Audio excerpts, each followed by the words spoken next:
as one Pakistani nation and strongly condemn Modi's warmongering and his dangerous loss of human life in the Pahalgam incident is deeply disturbing and tragic. I extend my deepest condolences to the victims and their families.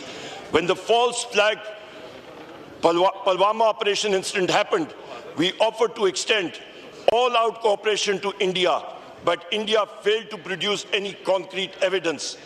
As I predicted in 2019, the same is happening again after Pahalgam incident. Instead of introspection and investigation, the Modi Sarkar is again placing the blame on Pakistan.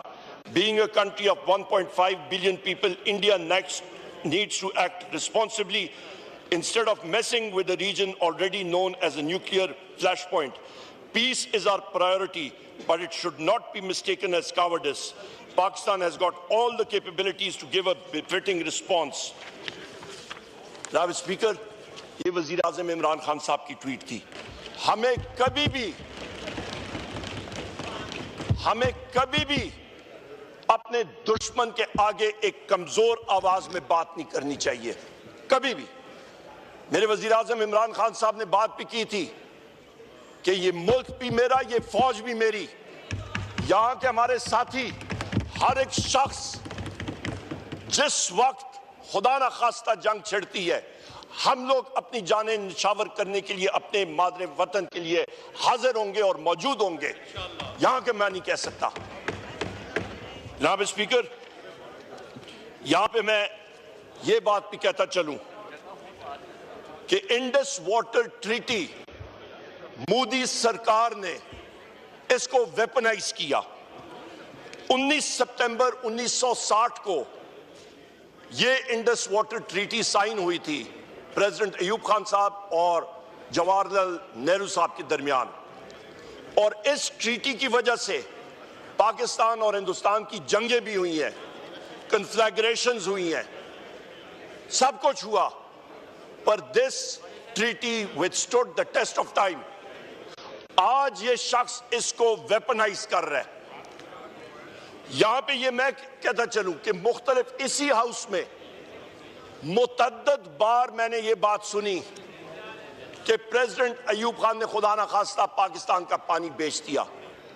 तो या उन साथियों का जो यहाँ पे government benches पे भी, ये रिजीम के बेंचेस पे यहाँ पे बहुत बार मैंने आवाज सुनी है, या वो बात होती, उस पे सदाकत होती, तो आज आप अपने इस जॉइंट रेजोल्यूशन में ये क्यों कह रहे हैं कि हम लोग डिक्लेरेशन ऑफ वॉर करेंगे कि मोदी जो है उसने इस ट्रीटी को यूनिलैटरली सस्पेंड कर रहा है।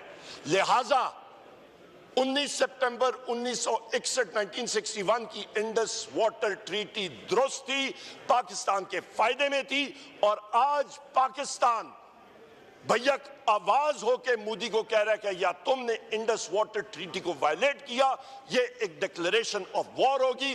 और जो लोग इस पे पहले दराड़े डाल रहे थे, झूठ कह रहे थे, उनको अपोलोजाइज करना चाहिए या फिर नेशन के सामने आके करना चाहिए कि जी हम लोग गलत थे।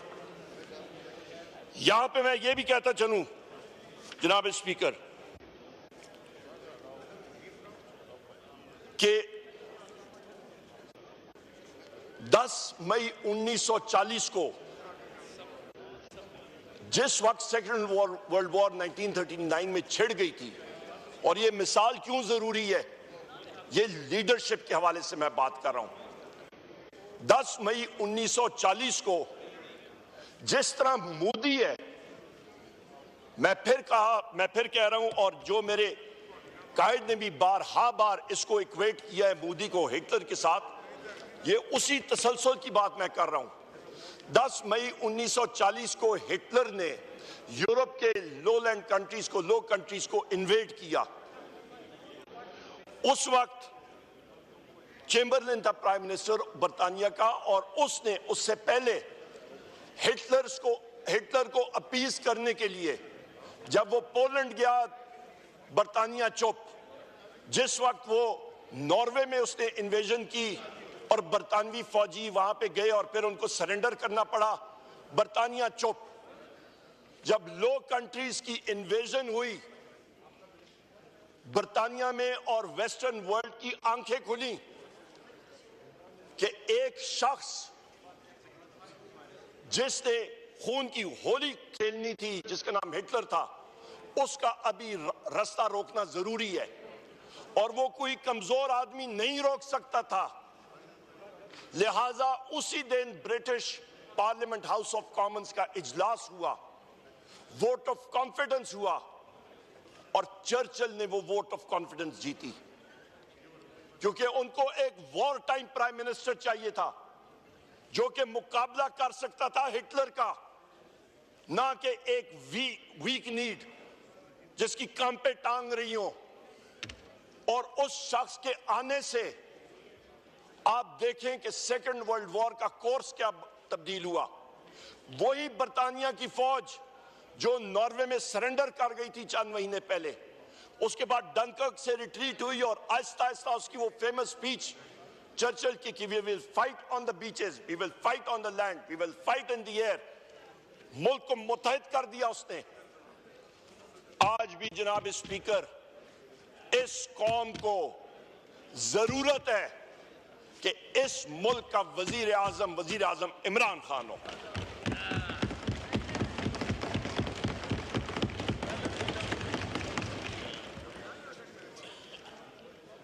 ये वजह मैं क्यों कह रहा हूं जनाब स्पीकर, हमें स्ट्रांग लीडरशिप चाहिए, क्योंकि यहां पे मैं पब्लिकली कह चुका हूं, अपने हल्के में था कल, वहां पे स्पीचेस भी कह चुका हूं, आपकी रिजीम कह चुकी है, आपकी मिलिट्री कह रही है कि हिंदुस्तान का अटैक इमिनेंट है, किसी भी वक्त किसी टाइम पे आ सकता है, उसका मुकाबला एक स्ट्रांग लीडर ही कर सकता है, वीक लीडर कभी नहीं कर सकता। और हिंदुस्तान क्या करेगा, ये एस्केलेशन, और उस पर भी आपकी स्पीच में अपने आप को मैं आपको बताऊंगा। हिंदुस्तान ये attack, imminent attack, air launch stand off weapons के जरिए करेगा, अपना ब्राह्मोस सुपरसोनिक क्रूज मिसाइल के जरिए करेगा। पिछले साल जो एक ब्राह्मोस सुपरसोनिक क्रूज मिसाइल आके पाकिस्तान में क्रैश हुआ था, जनाब स्पीकर, ये कोई शब बारात की सुरसुरी नहीं होती कि आदमी पॉइंट करे और वो उड़ जाए, उसके मुख्तलिफ चेक्स एंड बैलेंसेस होते हैं। उस सुपरसोनिक क्रूज मिसाइल की रेंज तकरीबन आपकी 450 किलोमीटर से ज्यादा होती है, तो उसने जाके एक मखसूस जगह पे ही लैंड करना था। वो टेस्ट था पाकिस्तान के एयर डिफेंसेस का। हमारा क्या रिस्पॉन्स था उस पे, ये अटैक कर सकते हैं। हमारा रिस्पॉन्स क्या होगा, हमारा रिस्पॉन्स एक ऐसा तकड़ा रिस्पॉन्स होना चाहिए कि हिंदुस्तान का मुंह तोड़ के हम लोग रखें, तब बात बनेगी जनाब स्पीकर।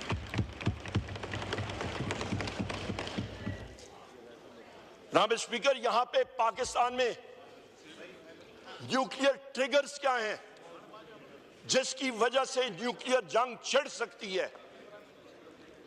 आपका एक न्यूक्लियर ट्रिगर ये है कि आप स्पेशल थ्रेशोल्ड, यानी कि आप पाकिस्तान का टेरिटोरियल बाउंड्री, उसकी इन्वेजन करें। हिंदुस्तान तो खड़ा है।